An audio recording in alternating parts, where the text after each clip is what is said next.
Good morning, students. Today, in the series of the question paper, it is turn of the B.Ed first year paper third. The name of paper is Learning and Teaching. As Chaudhary Ranveer Singh University has issued a notification that the first question is compulsory, and you can do 4 questions from unit first, second, third, any 4 questions. There is choice or not, but you have to opt only 4 questions. Now the short answer question is the short answer question. In the first question A, Right difference among instruction, training and indoctrination. अनुदेशन, प्रशिक्षण और भावना, that is प्रतिपादन में अंतर बताइए. Next, right concept of e-learning, m-learning and online learning. E learning की व्याख्या कीजिए. E learning के अंतर्गत ये आपका मोबाइल लर्निंग और ऑनलाइन लर्निंग आता है. नेक्स्ट है आपका Define transfer of learning. अधिगम के स्थानांतरण को परिभाषित करें. Next, what is the use of ICT in teaching learning process? शिक्षण अधिगम में ICT, इंफॉर्मेशन कम्युनिकेशन टेक्नोलॉजी की उपयोगिता बताइए. Next, what is cognitive theory of learning? सूझ के सिद्धांत क्या है. Next, concept of trial and error theory of learning. सीखने की भूल और प्रयास विधि, फूल नहीं भूल और प्रयास विधि. Next, Right, what is team teaching? And what team teaching क्या है. और उसके बाद ये हम जी में जाएं तो यह है what is simulation, explain it's merits and demerits in teaching. Simulation क्या है, इसके गुण और दोष बताइए. एच है आपका nature and need of brainstorming, बुद्धिशीलता की प्रकृति तथा आवश्यकता.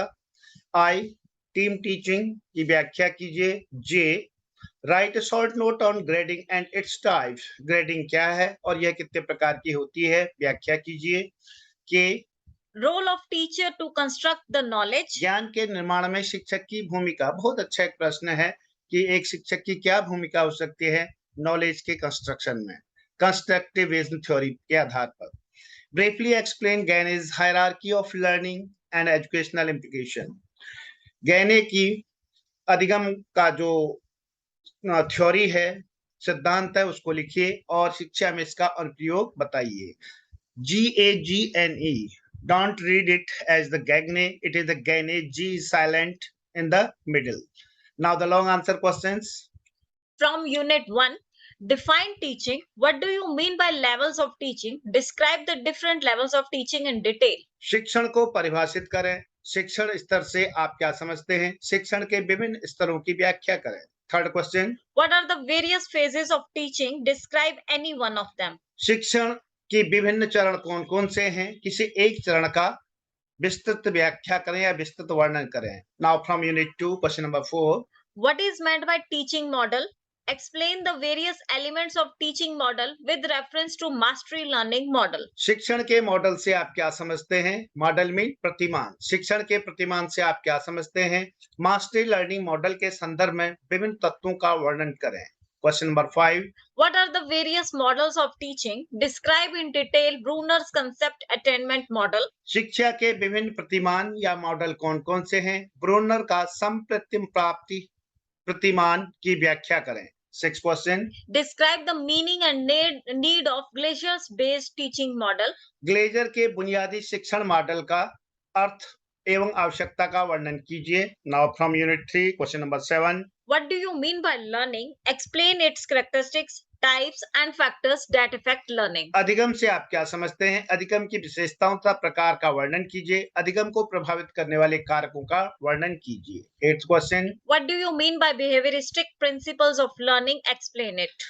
अधिगम के व्यवहारवादी सिद्धांत से आप क्या समझते हैं, समझाइए.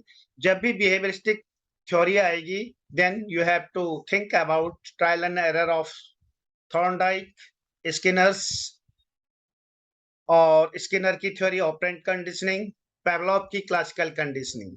जब भी कॉग्निटिव थ्योरी आती है तो आपको जाना है gestalt theory which was given by Kohler and Kafka. Now 9th question.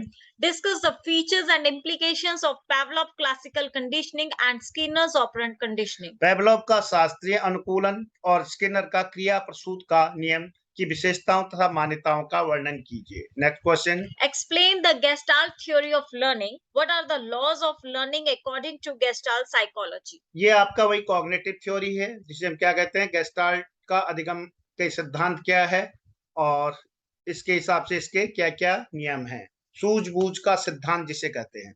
Next is Describe the pedagogy principles of learning from constructionist point of view.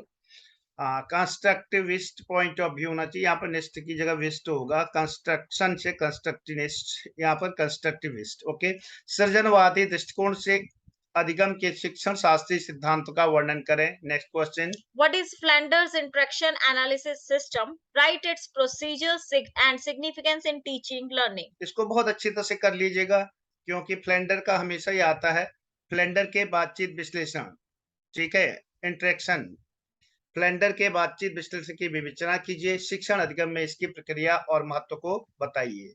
आपको पता होगा teacher student talk, teacher talk और साइलेंट, तीन इसके होते हैं। Teacher talk में आपके 7 हो गए, उसके बाद जो है आपका टीचर स्टूडेंट टॉक में 2 पार्ट हो गए, डायरेक्ट और इनडायरेक्ट, उसके बाद टीचर टॉक और लास्ट में जो 0 दिया जाता है या 10 दिया जाता है वो आपका क्या है, और या साइलेंस।